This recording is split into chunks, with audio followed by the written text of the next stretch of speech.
Whoa, we're back. We're about to wake up again. But this time, we're just here to kind of review and discuss the game of Outer Wilds. Yeah. There's the quantum moon right there. And now it's gone. So, this, for starters, turns out that this game's freaking awesome. I love this game. Well, further starters, if you have not played Outer Wilds or watched our playthrough of Outer Wilds, please stop watching and play Outer Wilds yourself. Right. If this is the first video from us that you're seeing, like regarding Outer Wilds, like just stop right here, go play it, or if you want, you can watch us play it. That's fine. But it's too. Strongly more recommended you just play it. It's gonna be better. It's really fun to play it yourself. I don't want to rob that from the people. Yeah. The other thing is that probably more of a disclaimer than our other reviews and discussions, but I've not actually personally played the game. I've watched Dan play the game. So my feeling on the game is a little different. I basically played it by proxy, but I've never really touched the controls. I don't really know how that part of it feels, but none of my thoughts are about that. So that should be fine. So there we go. Goodbye, everyone. There's an achievement for throwing that into the sun. Yeah, I'm trying to see if I can, like, get it over there. Well, anyway, darn. It's fine. It's gone. I mean, I can wait for the sun later. But anyway, I'm getting too bogged up just actually playing the game. So... I think you liked it. I think you liked the game. I think it is in my top 10 games of at least the last 2 decades. Yeah, it's definitely up there for me in terms of this might be the best exploration game I've seen. Sure. Yeah. Because, so exploration, you immediately think of games like Breath of the Wild comes to mind very quickly, right? Yeah, in fact, there are tons of parallels that I was able to draw between, like, my experience playing this game and playing Breath of the Wild, but in terms of pure discovery and exploration, this game, like, that's all this game is. Yeah. As opposed to Breath of the Wild, where there's, like, a little more puzzle-solving. Combat, especially, is a big thing. Collecting and upgrading yourself, but with Outer Wilds, like, you never upgrade yourself. The only thing that you ever get is the ability to meditate to end the loop early, but you could also go the whole game without ever getting it.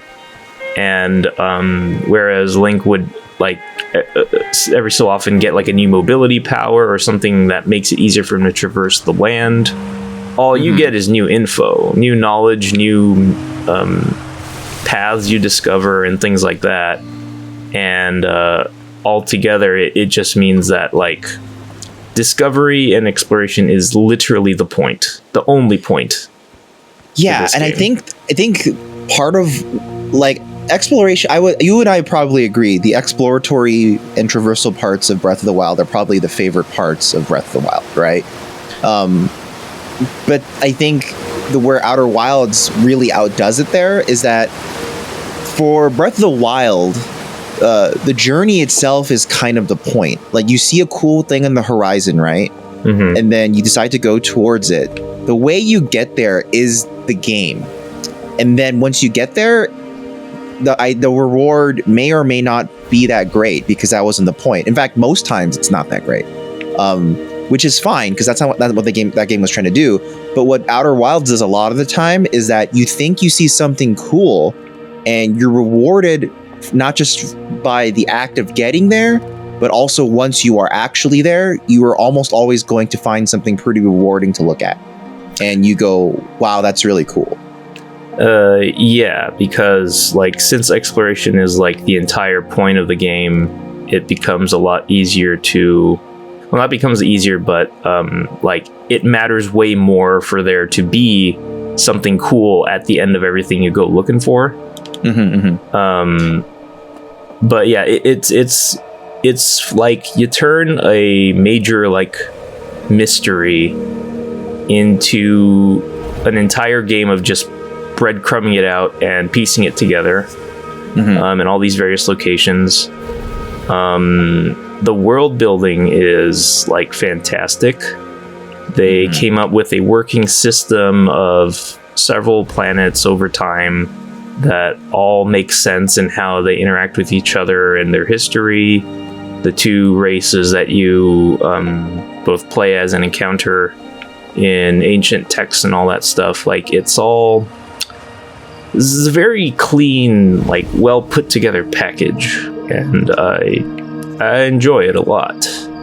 Yeah, it reminded me actually a lot of my perhaps like later third of my first time playing Fallout 3, actually. Okay. Because in Fallout 3, the beginning of Fallout 3 is very much like almost like a horror survival experience, because it's actually kind of horrifying, all these monsters and like bad guys you're finding. And a lot of the game is like, I just need to survive. And your act of going from place to place is more of an act of survival than it is like an act of like curiosity, right? By the time you're in the last third of the game, you're so powerful that combat itself almost is like a side thought. Like it basically doesn't even matter anymore because you kill everything so easily. And then what becomes really interesting is like, there's that like comm tower in the distance I've seen this entire time. What is it? I'd like to go explore it now. And this is one thing about Fallout 3 that I actually enjoyed way more than in New Vegas. In that in New Vegas, everything is designed to lead to everything, which is very elegant design, but it means that there's no need to explore because everyone kind of tells you what everyone is and where everything is. Whereas in Fallout 3, maybe like more than half the content is actually not something you are directly told to go and find. You kind of decide to go look for yourself because you found a clue, or you can just see it or something like that. I didn't know that was like, since I hadn't played Fallout 3, I didn't know that was a difference. Yeah, it's one of the big differences that people never really like, because like, New Vegas is so beloved, they never bring up that comparison very often because they're like, Fallout 3 wasn't that great. And in many ways, New Vegas is the better game. But that's one of the better things Fallout 3 does, I think, in that there's so much cool exploration stuff you can do just out of curiosity, and it rewards you for it.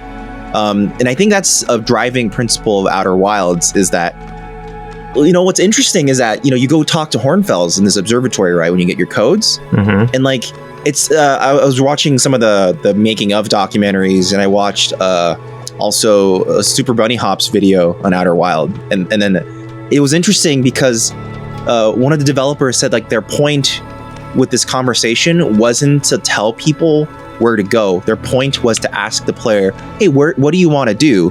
Which, puts that inception in the player's mind of, hey, maybe you could, just look around and explore for yourself.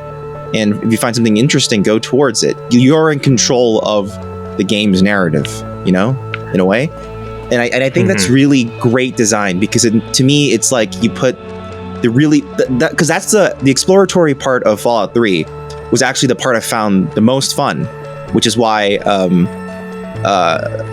Outer Wilds felt like that was that entire thing put into one game, but with like a tighter world and with space mechanics, which I think is really fun. Right. Breath of the Wild was praised by many for being an open world game that didn't tell you where to go. Right. And it was about filling out a map with information that you find and discover, rather than being told go to all these places because the information's already there. Right. And you are told to do that sometimes. Like you're told to go to the Zora, whatever, right? Or to go to Kakariko, but you're not told how to get there, or you're not told.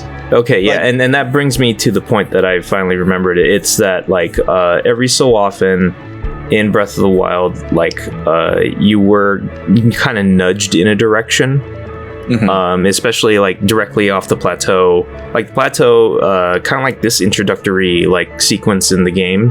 Well, not necessarily this exact one, but I mean, in your first run before you get paired with the statue, you are stuck on Timber Hearth going through the tutorial area, getting all the stuff done, and getting the codes and all that other stuff. It's kind of like, this is like the plateau of this game, where you have to do this before you can progress.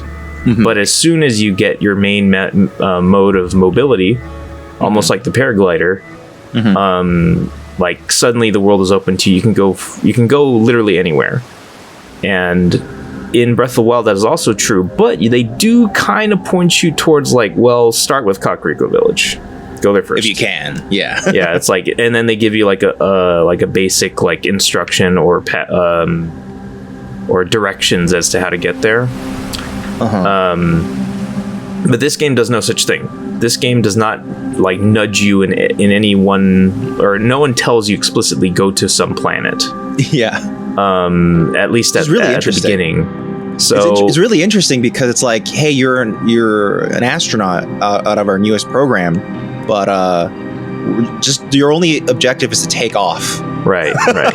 and that is like designed into this society of people and how they interact with the world. It's like Outer Wilds Ventures seems to be an entire operation dedicated to just exploring the solar system, and like all the hatchlings like yourself slowly grow up and learn how to fly, and like it's their goal eventually to just go explore themselves. And they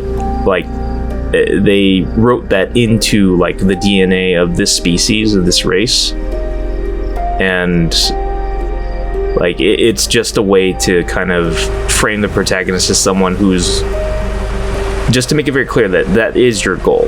Like, people have been doing this before you, but you're the first one with the translator. Right. And it's interesting because what the developers when they were talking about that game, their original conceit was that everyone in the village thinks you're crazy, and you're actually the first person to go exploring. Oh, really? That was like a earlier version of the game? Yeah, the earlier version of the game, they wanted to try to encourage people to go take off, because everyone in the village keeps saying, hey, you're crazy, I can't believe you're doing this, you're gonna die. And then it turned out a lot of people said, oh, okay, I won't take off then. That makes a lot of sense to me, because it's like there are tons of games that have like kind of gotten you to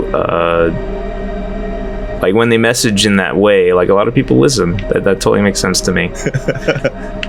Now, something that I like, it's always in front of you, but something that's kind of neat in terms of like world building is that like all of the more advanced things that the Hearthians have come up with in order to travel, or like they borrow from the Nomai. Yeah, a lot, like this. That yeah, it's like you have gravity in your ship because they just stole this crystal.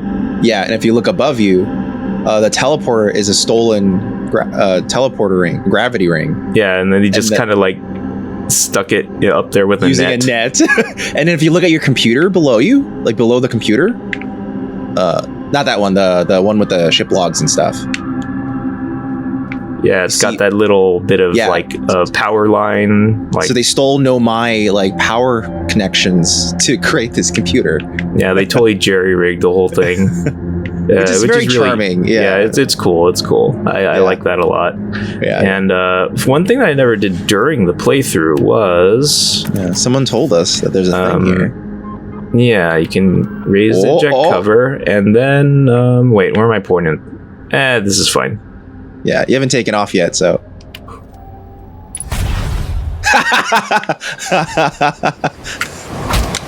Oh. Yeah. Oh, I hope everyone's like, what the fuck? Where am I? Oh, you're under the waterfall. So. Oh, here we go. Yeah. I hope everyone's like, why the fuck did you do that? It's funny. It's funny. When I was watching, before I watched any of these like making of and whatnots and analyses videos, I always thought the arc of this game kind of felt like Wind Waker, because for better or worse, I can already see what you mean, because like a lot of Wind Waker at the beginning is very like there's a lot of, it's like a flurry. Once you get past the initial prologue-y part, there's a flurry of like exploration and feels very magical, and it feels like there's so much new to discover constantly, right? But then in Wind Waker, you hit the, I don't want to spoil for people, but you hit the second to last quest, and that quest is awful. That quest feels like it's a lot of busy work.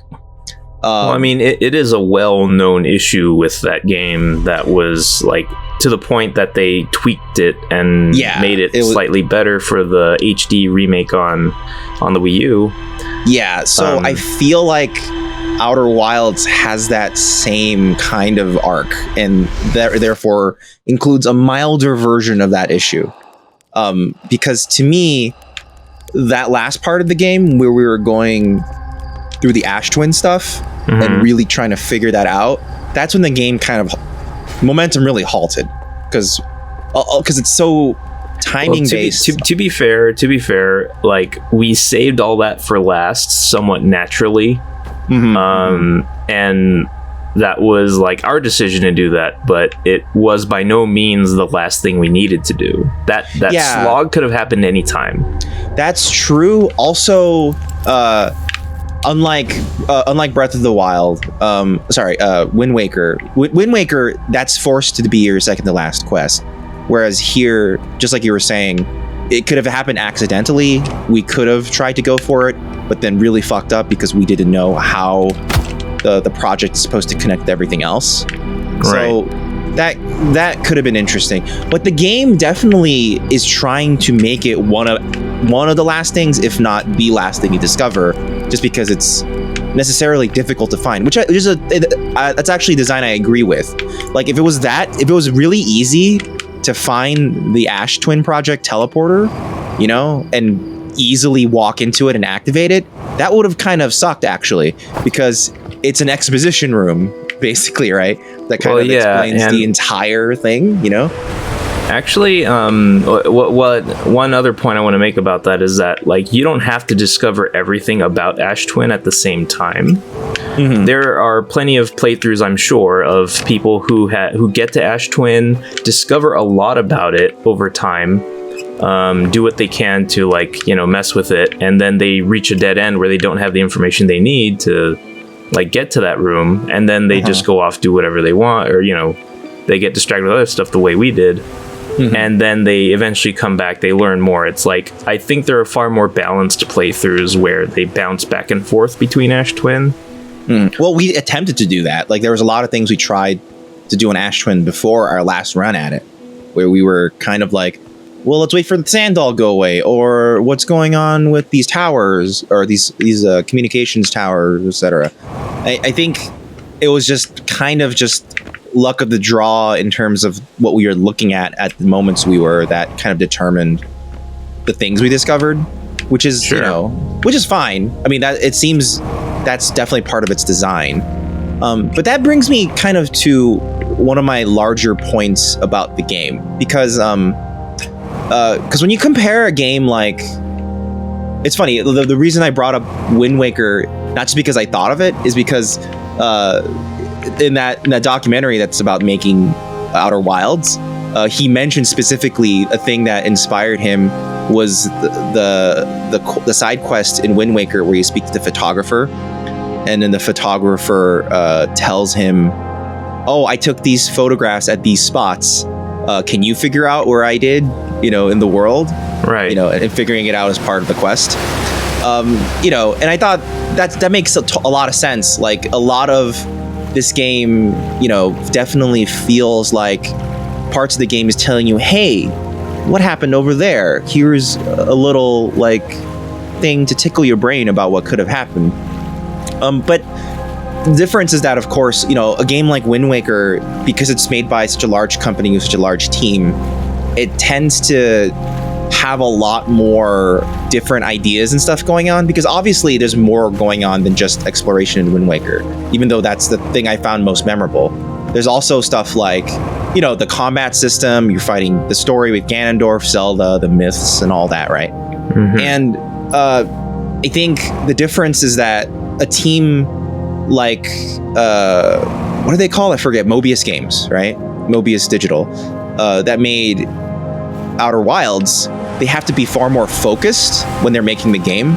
So I feel like, unlike a game like Wind Waker, where you can afford to have a lot of different objectives that are very wildly varying, I feel like Outer Wilds was very focused.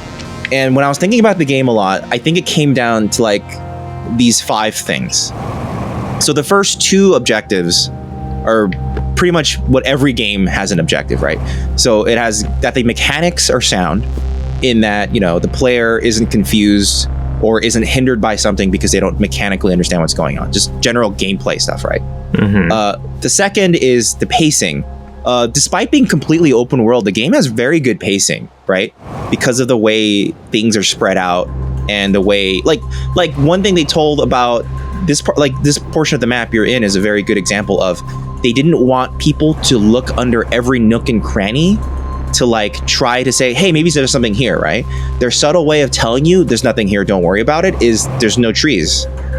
Because there's no trees, there's no real reason to explore here. But when there's a ton of trees in like a grove or something, that's them subtly telling you, hey, here's a place to explore.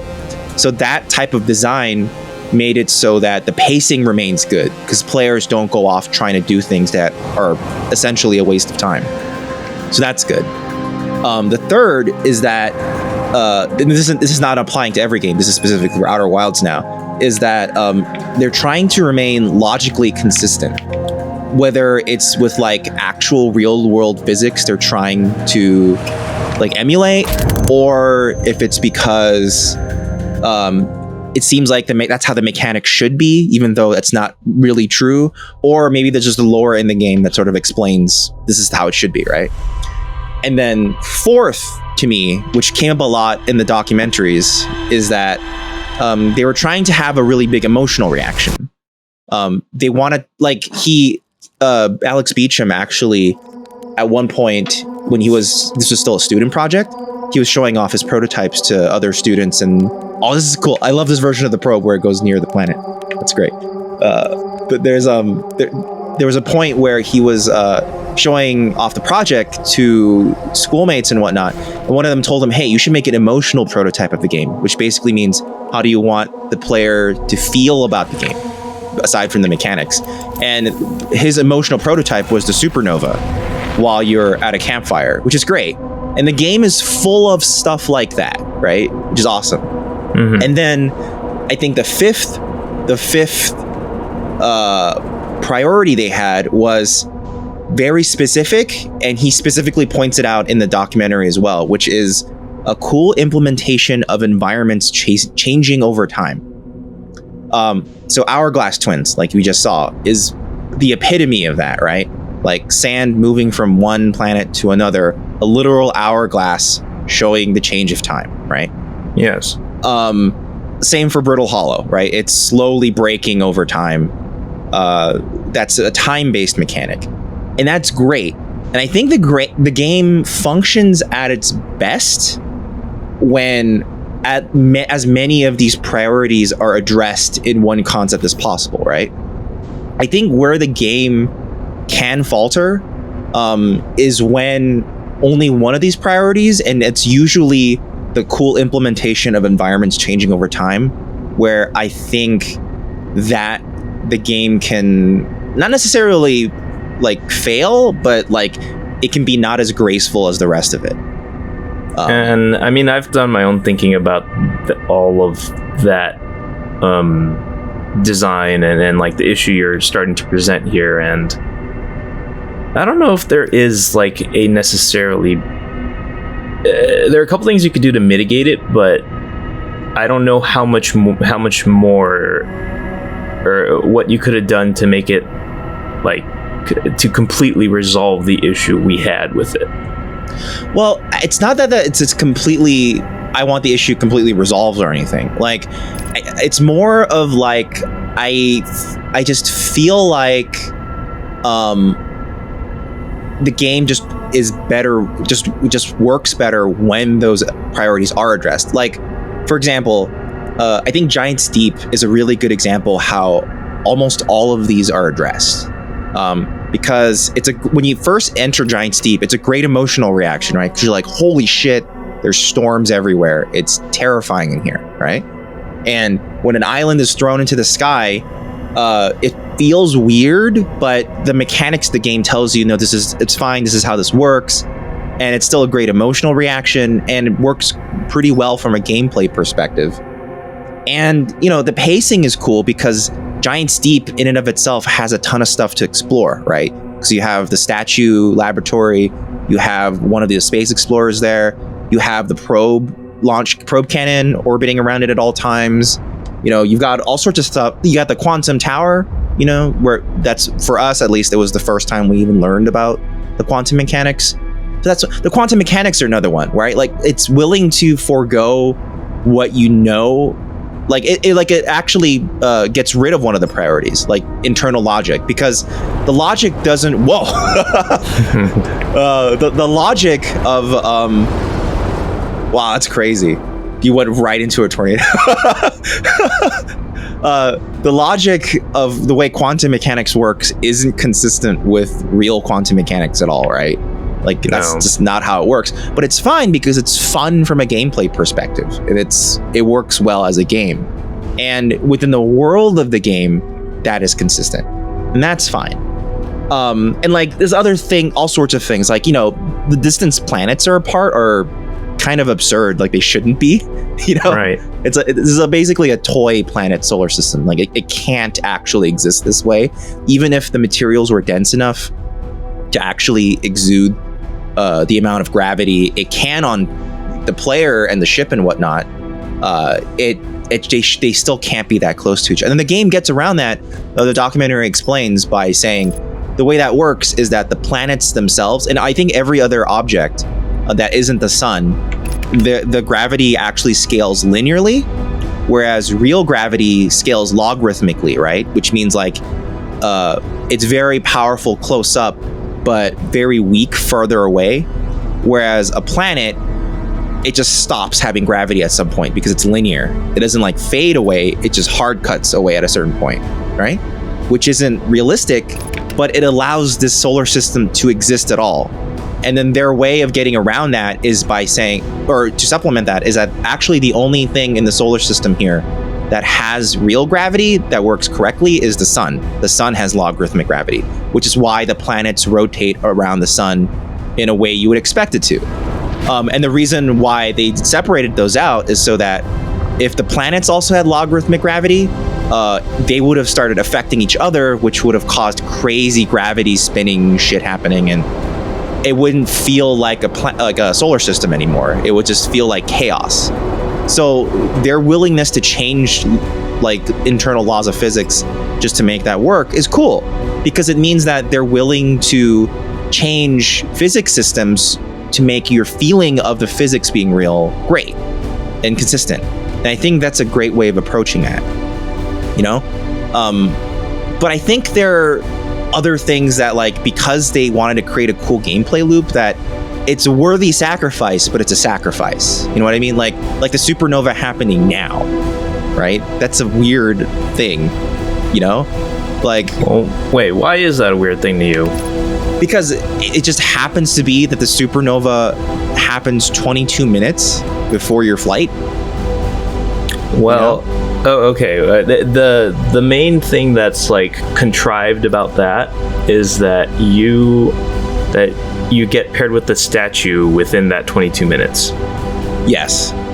Because like by design, by the way they structured the way this whole thing works, is like you only, like, this time loop only begins once the sun goes supernova, like, period. Mm-hmm. And the supernova, according to what you find out in the game, only provides enough power to send memories back 22 minutes worth.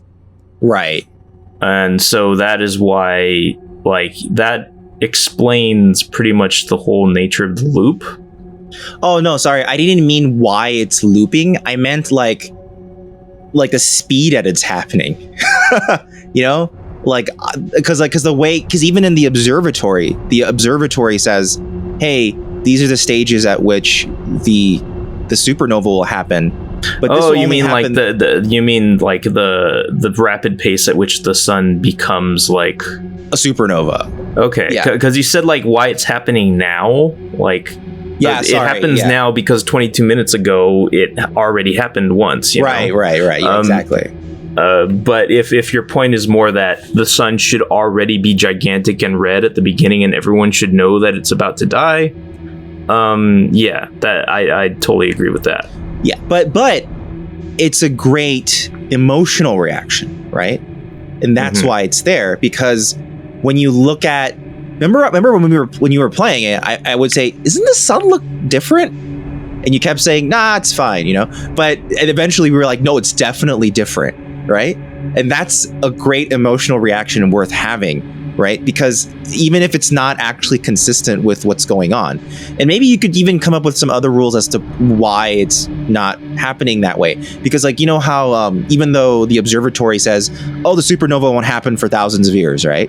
But even that, maybe it's because the sun station did something, right? So it's happening faster towards the end of its life than we thought it was going to. You know, it's not explained that way, but you can certainly explain that away that way. And even if you can't, again, I think it's fine because the emotional payoff for that is really worth it. It's the same thing for like why the game doesn't actually begin the 22-minute cycle until you reach the statue. The supernova doesn't start happening until that. That has no logical explanation at all, other than that's a good game mechanic, you know? Because what if you're like it's clear that they've taken that they're tweaking little things here and there to better enhance like the experience of playing the game and experiencing the story. Like in the end, like I'm totally cool with everything, and I think that when it came to some of the more frustrating parts of the playthrough, at least for me, like I do think I would have had more patience if I wasn't recording it. That's another factor to put it. Yeah. I think if there wasn't a pressure to make progress at a nice clip, you know, and I had enough time to just sit around and bash my head against something without any, you know, without fearing that someone will get bored watching it happen, you know, that really affects how I perceive my approach to solving a puzzle, or you know, everything else about that. Like one thing in particular that I could have done without, and I think I would have thought that regardless of whether or not I was being recorded, was like the high energy lab rush to get down there. On one hand, fine. It's totally fine that it's like one of the first things you can that you need to aim for if you want to get to it. And there's a lot of like time-based access barriers and things like that. But the one thing that I could have done without was that last curveball where you're following you're following the line, and then it you know, you have to take that one last detour by jumping over the cacti. And at that point, you have very little time, and it's like, just let me. It feels like a fuck. I've done a lot. I've done a lot to get here, man. Like, it's clear that I only have one goal at this point. Just let me have this. I actually have a larger problem with that entire, like Sunless City area, because. Okay, so. I have a problem with the Hourglass Twins in general, but one large. I think in the end, my problems with it have reduced, but yours have remained. Yeah, because like, okay, here's the thing: the Hourglass Twins, you know, I understand why it's there. Like, one of the core principles he outright said in the documentary is that he wanted to make the game about a solar system that isn't centered around you, so things happen with or without you. And that it's changing over time with or without you, right? And that's a really cool concept. And the Hourglass Twins is a representation of that concept. The problem is that there's other things attached to it that sort of undermine its own logic. Like, for example, apparently the sand going back and forth between the two planets is like an actual thing that happens constantly, right? we even talked to I forget the name of the explorer that's on that planet, but he says, did you know the sand actually goes back after a while? We don't know how, but it does, right? Which means that this is an active thing that's always been happening. So why would you build a city in caverns that are constantly being filled with sand? That is a fair point. That is a very that doesn't make any sense to me. Like see, it's the opposite of Brittle Hollow to me. I think Brittle Hollow, even though it's not totally logically consistent as to why it's happening. Like, why is it falling apart now? That is, even though it had survived like millennia before that doesn't quite make sense. But it's fine to me because the emotional reaction of it falling apart and the way it also adheres to the priority of something changing over time, I think that's great. It's not 100% consistent, but it doesn't feel like it actively damages what's going on. Like, maybe it just happened to be coincidentally at this one point the planet became so brittle, right? Whatever. But apparently so brittle. I know, yeah. But for Hourglass Twins, this apparently happens constantly. You could have easily fixed this by saying, hey, the Nomai actually like built a mechanism to prevent sand from entering their city, right? Mm-hmm. But no such mechanism exists, because you could have said, oh, that mechanism existed and then it broke or something. But I don't think we ever found anything like that. So that always bothered me. The other thing that bothered me is that like we already kind of have a lot of like really, a ton of time sensitive things happening right now. Like, do we really need another one on top of it? Like, it doesn't feel like it adds a lot to the gameplay for me, because once you know what you're doing, it's just waiting and it stops being interesting. I would say that the waiting on Ash Twin's the worst of it. Yeah. In terms of like sitting around for something to happen. And yes, there are campfires everywhere or on most planets that you can use, but it's unfortunately like it would be nice if there was an easier way to pass time. But I imagine that the reason why they had to designate those campfires as the places where it happens is because those are stable places that do not change throughout the course of the game of the loop. Yeah, because like you have no hope, you have no chance of the colliding. Oh boy! Oh, you're dead. Oh wow, you made it. I'm trying to make an orbit is why. Yeah, I've been trying to do it this whole time. It's especially difficult to do that for the sun because it's a logarithmic gravity. Yeah. I think the sun station's gone anyway. Oh, it's been gone for a while. Yeah. But anyway, ideally it would be nice if you could pass time in your ship. That would have been like the solution for me, but I understand that like if you have that power and you start passing time like in any old place, your ship is liable to get fucked up or that might have been exactly why they wanted to only have time passing by in stable locations, because apparently the physics continues to move right as the game goes. And so like the planets have to go on their trajectories. They have to, there's a lot that has to happen while you pass the time. Mm-hmm. And so I'm assuming that's why it wasn't easy to make it easy to pass time at your leisure. Mm-hmm. Which makes sense to me. And it's not like I can come up with a better solution. So whatever, it's fine. Yeah. I think the way they could have fixed that for Ash Twins, at least, is just make things reveal faster.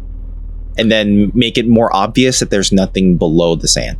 Because we spent a lot of time going... Because you know how they had that MO of like, hey, we're not trying to let people look under every nook and cranny? That felt like a cranny we should look at, right? Like, once all the sand is gone, let's look at it. But there was nothing. And it actually is designed to be nothing. Right. And then I would attribute that to being another one of those things where it's like, if I was playing alone, unrecorded, I would have taken the time. And had been totally fine with taking the time. Yeah, over and over again, probably. Yeah, exactly. Just to and make I would sure. Yeah, exactly. I would have scoured that area and just been like, I want to know what the fuck is here. But then the unfortunate part of that, even then though, is that would end up being the only place where you're like, it turns out it's nothing. Whereas I don't. Whoa! That was unexpected. You happen to go right into Giant Steep. It's really great. I'll just hang out down here with the. Did you know you could jellies. actually break past this current of your own speed if you aimed at Giant Steep and went fast enough on your own? Yeah, I tried that a little earlier, but I didn't pick up enough speed. 8,000. I think it was like 8,000 kilometers a second wasn't enough. You gotta go quite fast. Yeah. But yeah, I mean, like, so I think it's like to contrast that, because I don't want to be too much of a downer, because in general I think the game is like nearly perfect. Like, I think like it's the one thing that feels pretty like, oh wow, it's the one thing that sticks out as something that like provided frustration, like real frustration, in an otherwise non-productive way, in a completely like in an otherwise completely positive experience. Yeah, because like a game can have frustration but be positively productive. I think that's possible. Like Silent Hill games honestly kind of play like that, where it's like the controls are really frustrating, but that's part of the point, where you're not supposed to be great. The bad controls lead to the feeling of feeling very nervous about everything. So it's not necessarily just that it's frustrating. Like, it's frustrating, but I think it's just that there's nothing to. It's the only part of the game where you'd have nothing to gain from doing that, and I think it's kind of a shame, because every other part of the game, I think, almost went out of its way to have something really cool to show for it. Like, I think at least to me, as I was watching you play the game, probably the best part of the game was Brittle Hollow, just because there's so many cool things happening on one planet. Like, it's such a complex, fantastic planet that even though it violates so many like logical things, like a black hole happening, like that makes in the middle of a planet. Whoa, you're about to do it. No, I wasn't fast enough. Damn. Well, the funny part, yeah. So like a black hole being in the middle of a planet that I guess it was naturally there the whole time. You know, that doesn't actually make a ton of sense, right? Yeah. Also, like the fact that it's like I said before, that it's breaking apart now, that doesn't quite make a ton of sense either.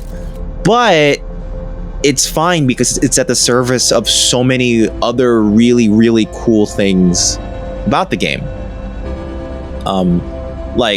So I think that was great. So I feel like if Ash Twin had a similar density of really interesting things to try out, that could have been cool. But I don't know. Or you want to try to see what the supernova will be like when you're on the Quantum Moon? It looks good in the clouds, I remember. Oh, like it shines through the clouds, right? Yeah. Let's see this. Hang on. But I'm gonna repair. I'm not gonna meet the end of the world with a messed up ship. You're gonna leave with dignity, goddammit. Yeah. Quantum Moon also, like, doesn't make a ton of sense, but the emotional impact is always so strong that it's always worth it. Mm-hmm. Like, whatever rules it decides to. Oh my god! like, the rocks just. Wow. What? Why did that happen? I don't know. It's because it was embedded in the rock, because the rock spawned because I looked at it, and then it despawned and threw my ship it away. Yeah. What the fuck was that? Oh, it's your ship. It's back. Yay! And it landed on its feet. Oh, that's great. That was fun. That's a great part about the game. Like, I love the because they were so laborious about making sure all the physics reactions like were based on a rule rather than something contrived and faked. It's so funny to like hear like someone try to like, because like we've already gone over, or you anyway have already gone over how the physics are clearly not actual physics but a facsimile, like a model of based on actual physics. And so it's like we give it so much praise for doing that.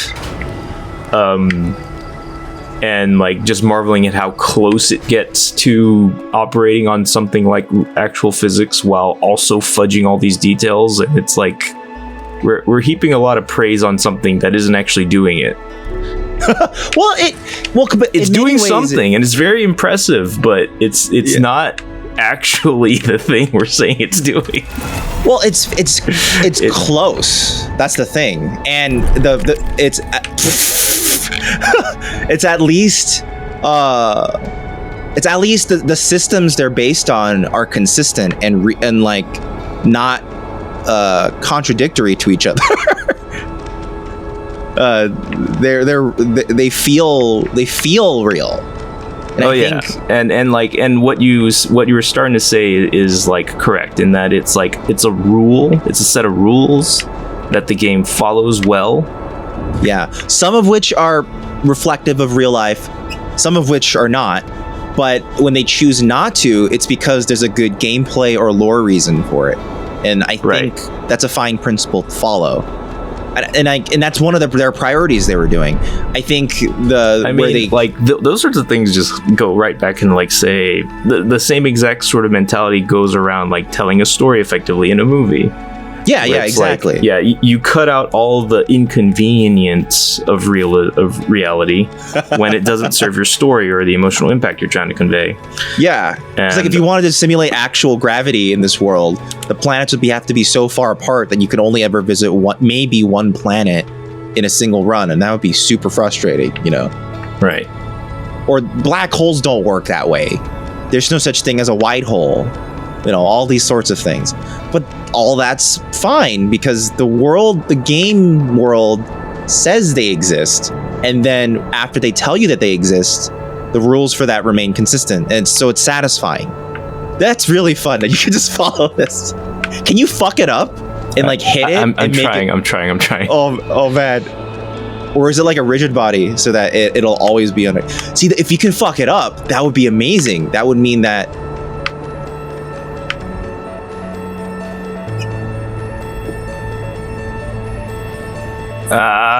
you can do it. You can do it. Little bastard, get over here. Oh my god. Oh my god. This is so oh.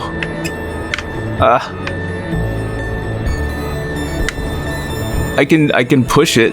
Oh man, that's so weird. Have you fucked it up? I don't know. No longer? It's off the planet now. Oh, neat. Oh, that's awesome. Where's Timber Hearth though? That's Timber Hearth, no. There it is. Okay, where's the projection screen? Yeah, there we go. This over here.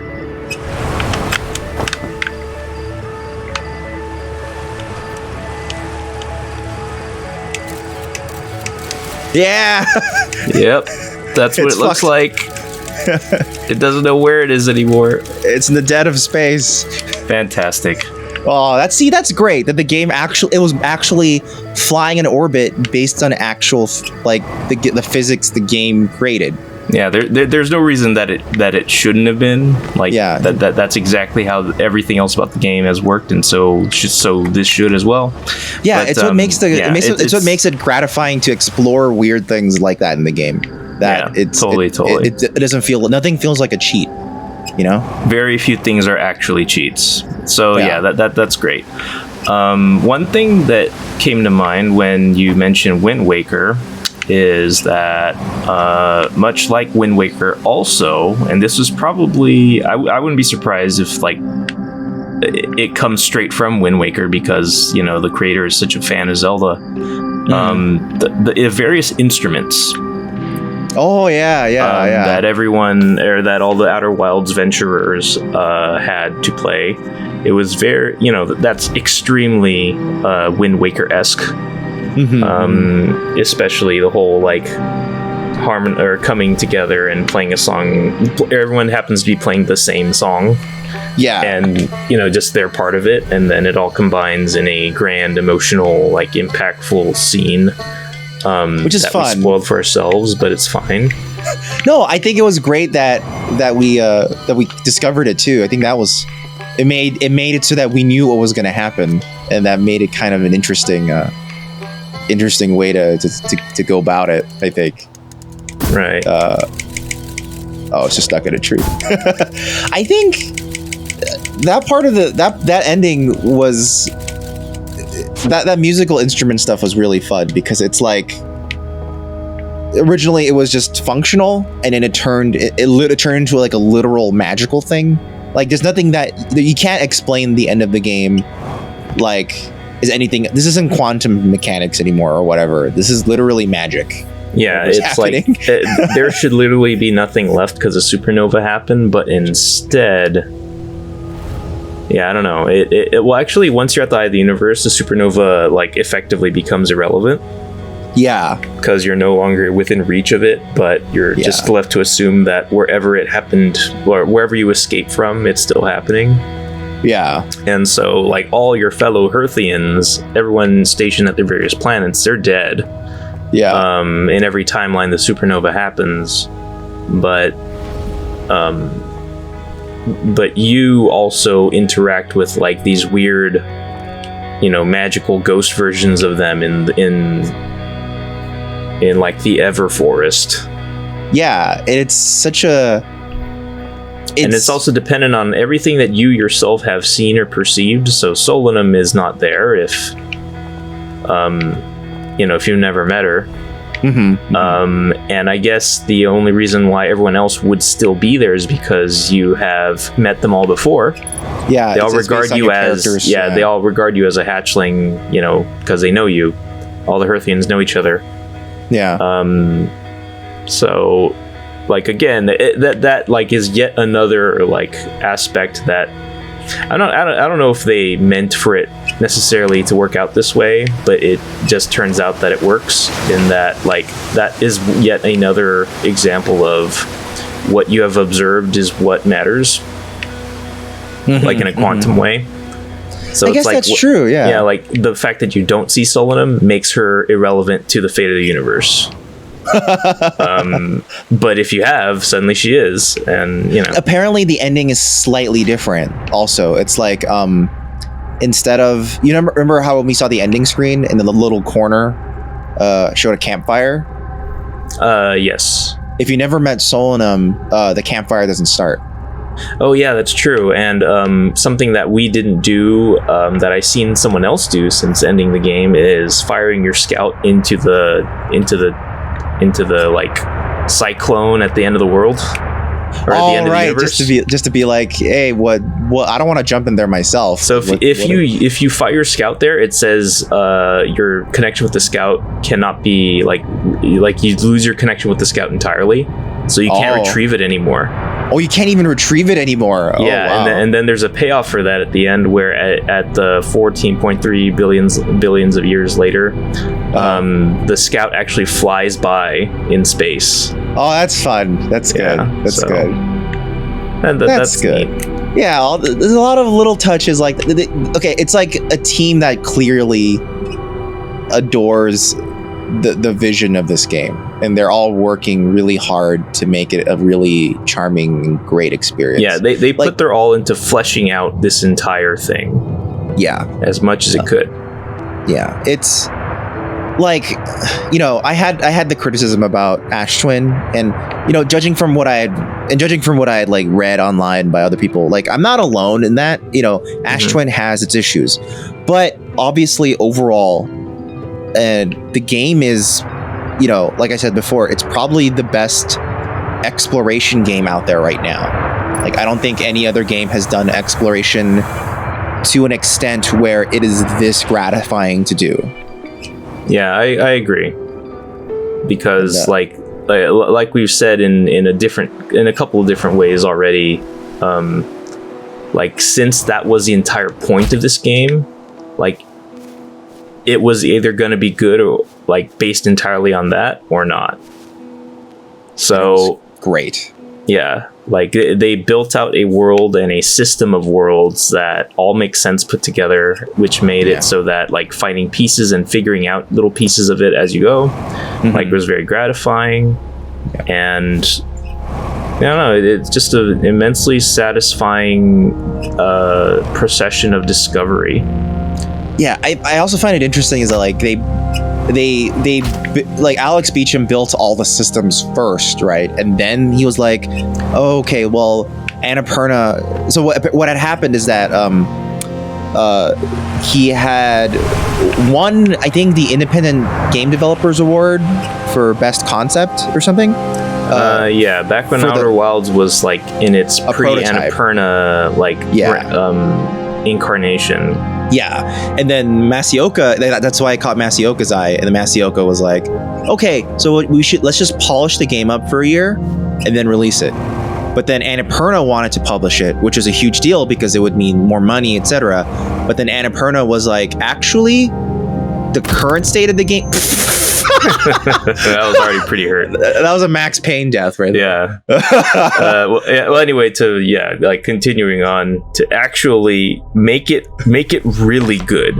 Make this as good as you can freaking make it.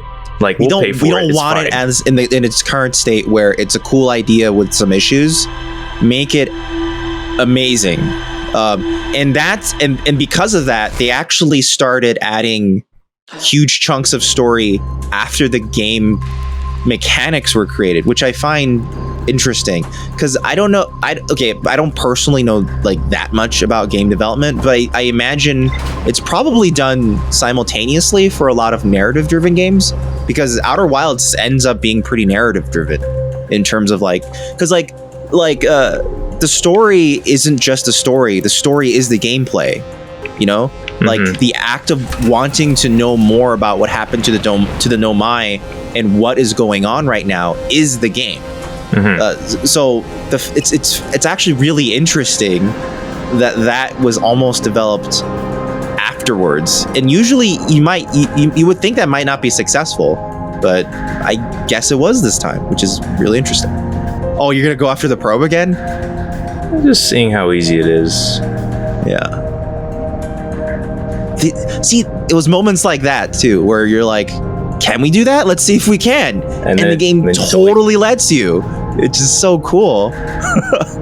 Yeah, I agree. That was. Oh, I think you should slow down now. And then go upwards. You know what? That was a really odd thing because it didn't aligning flight trajectory. Yeah, it didn't make me do that before. But it is now. Well, I just aborted autopilot to kind of force it. I'm hoping that... But there's the probe. That's so cool. This is still really cool that you could actually do this. Yeah.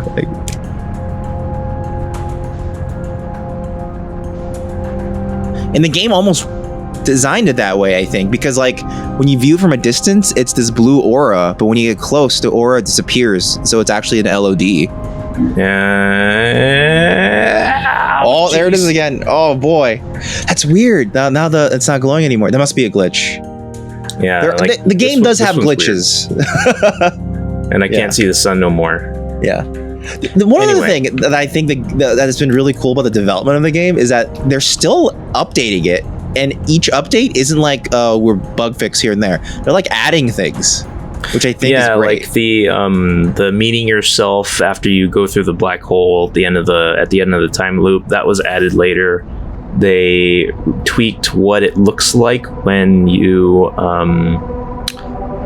break space time in the high energy lab. It looked different the first time. I actually like the new effect more than the original effect. The original effect was like a bunch of black tendrils like overtaking your vision. Oh. But I like the whole fractured like psychedelic color thing that happened elsewhere or in the new update. Yeah, I like that one a lot where it's because it's coming out of the thing that broke it. Right. So it looks really cool. I thought that they came with a really great looking effect for that. Yeah, not much else to say about the game other than that. Like, I think it's really, really good.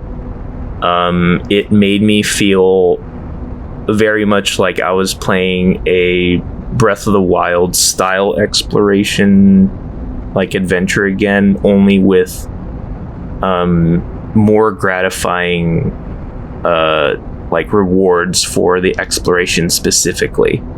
Because it's not like you didn't get a cool new weapon, you didn't get progress on your thing of find Zelda or whatever the heck. It was all about like, also more about the Nomai now. This is what they were up to now. A little more about why they were doing this. Now you know a little more about your own situation and how you factor into this crazy thing. And I don't know, it's a great little story that makes perfect sense when it's all laid out, and it's just a really elegant like structure you can admire once you're done figuring it out. And I like that. And it's done in a very elegant way mechanically.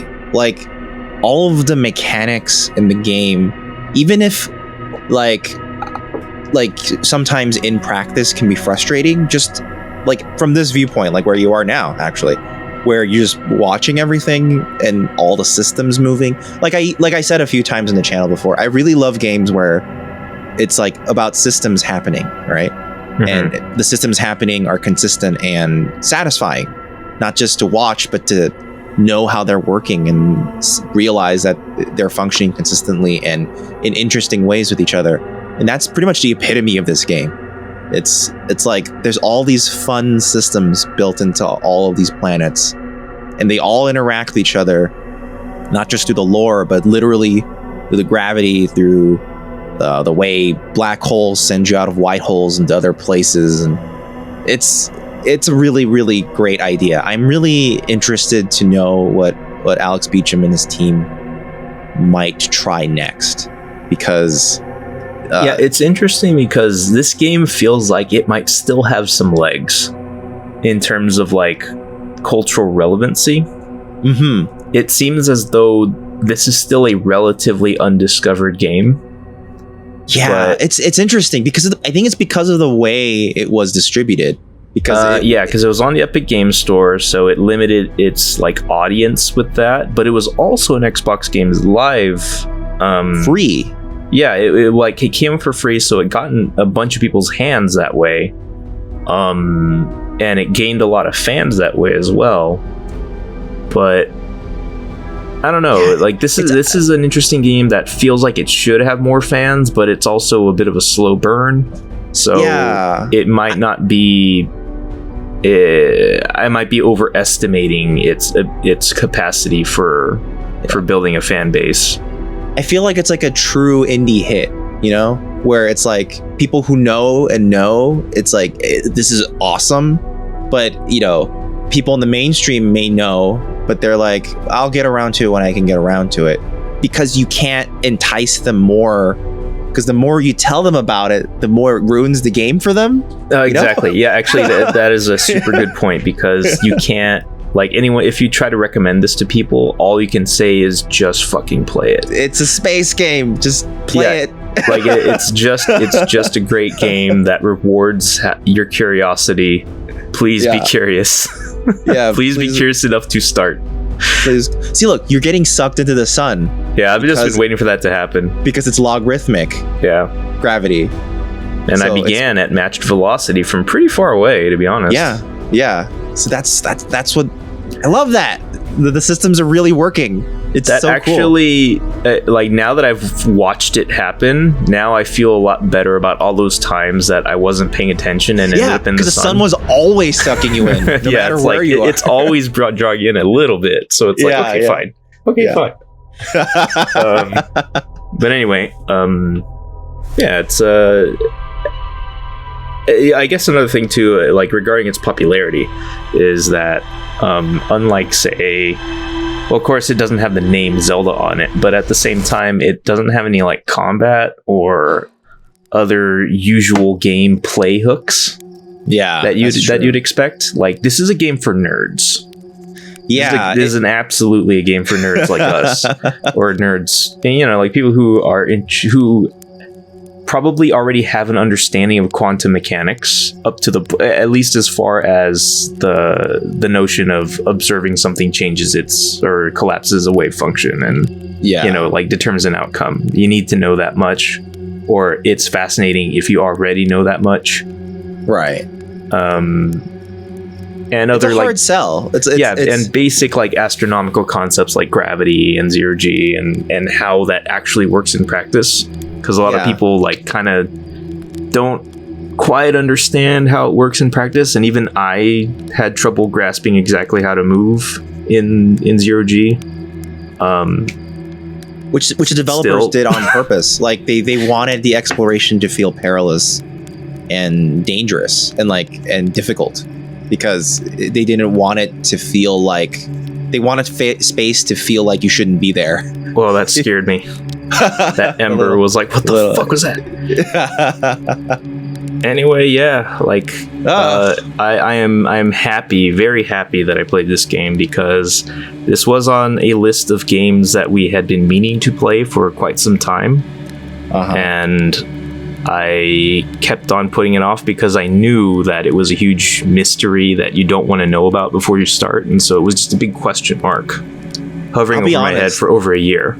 I mean, I'll be honest, like, I thought the game would be I didn't know much about the game, so like but from the reputation I was like, oh, it'll be fun for the channel, it'll be fun to watch, and we'll see what happens. I did not expect it to probably be like one of the coolest games I'd ever seen. Yeah, I think that was another thing too, because like at first I had heard that it was just like really good, and I heard some absolute stranger say that like it was their game of the year, and I was like, oh well, I mean, that's one person's opinion. Yeah, it must be pretty good. And you always have that feeling of like, whatever, game of the year, it's hyperbole, whatever. Yeah, exactly. But then at some point, I think it was like Pat from Castle Super Beast who said, it's like, he said that it was a contender for his game of the year, I think is what he said. Or like he said something very, very, very strong about it. And I know he often hyperbolizes, but he doesn't usually heap on praise for like some nothing game. Like if something's merely great, I guess, like, like really good and well put together, he'll just say it's great.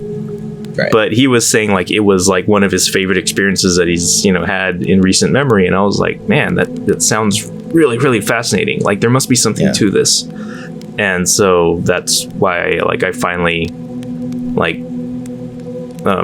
decided that this has to be the game I play next, because I was sick of not knowing about it, and now that I do, I'm very glad. I think it's why the community for this game is so passionate about it, because you beat the game and you're like, this is really great, but I can't really talk to my friend about it who hasn't played it.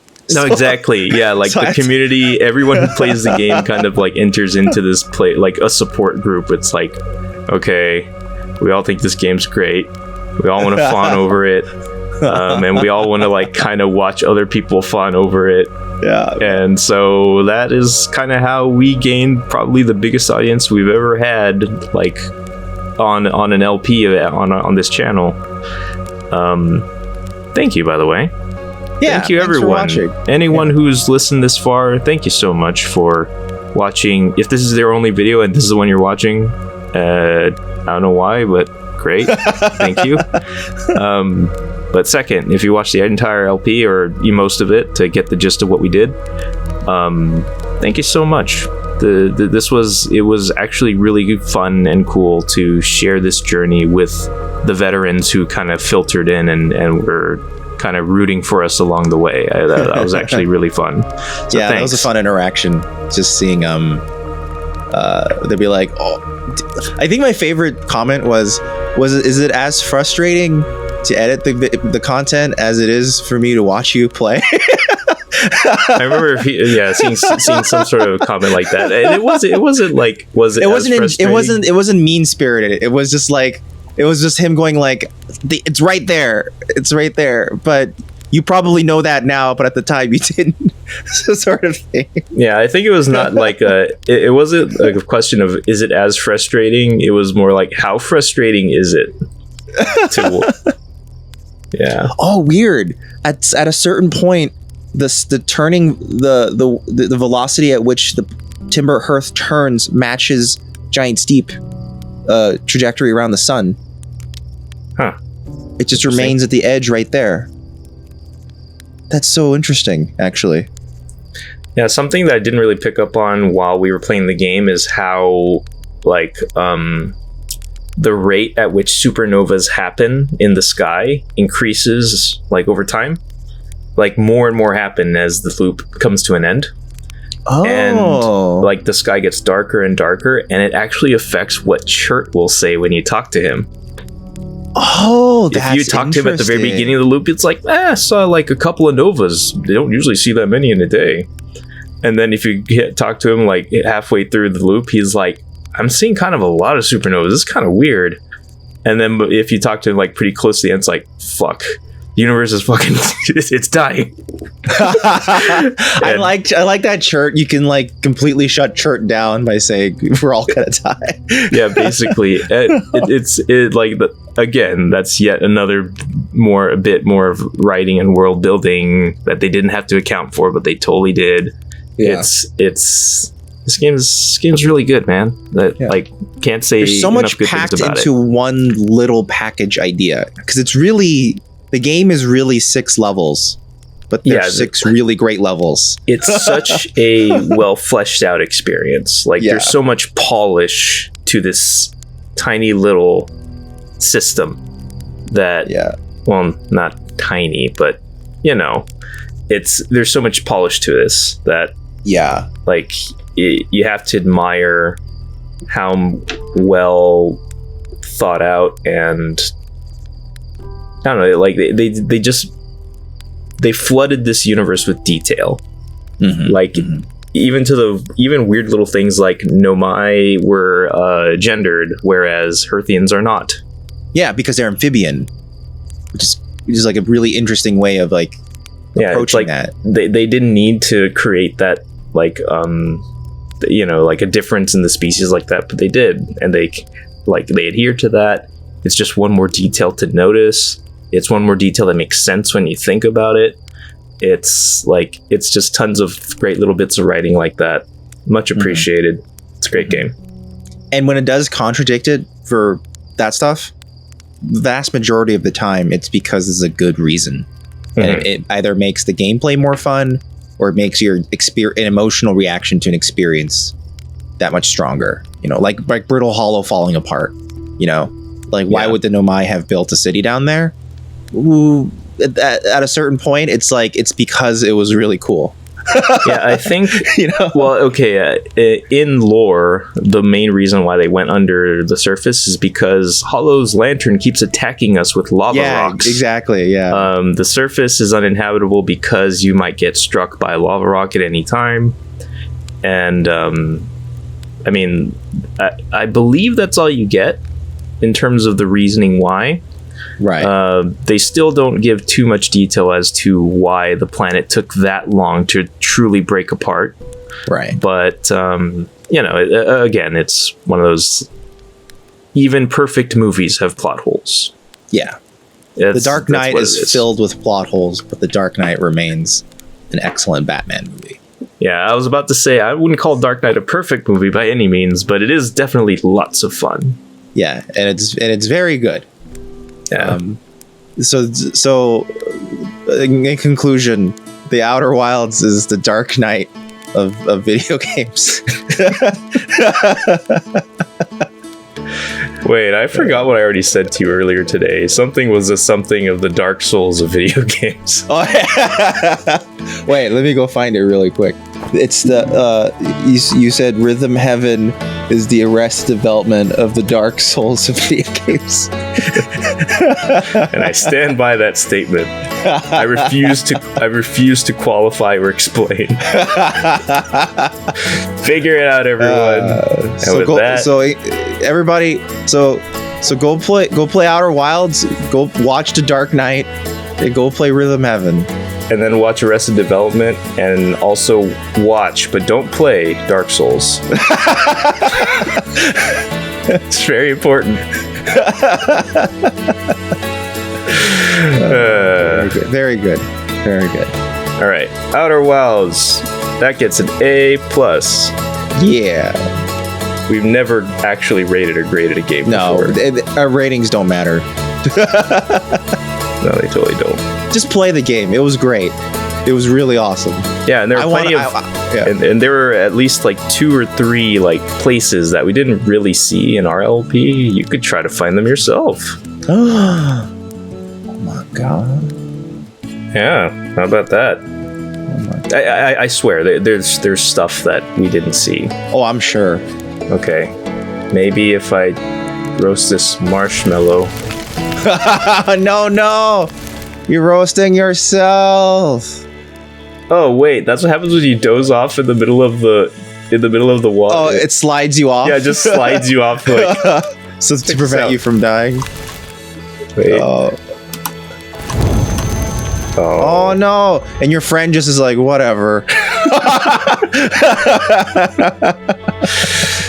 Oh, by the way, if you die before that statue loops with or pairs with you, it just says you are dead. You are dead. It's a Resident Evil game. Yeah. Yeah. Damn it! Too many detours. Bye. Bye. Bye. Bye. Bye.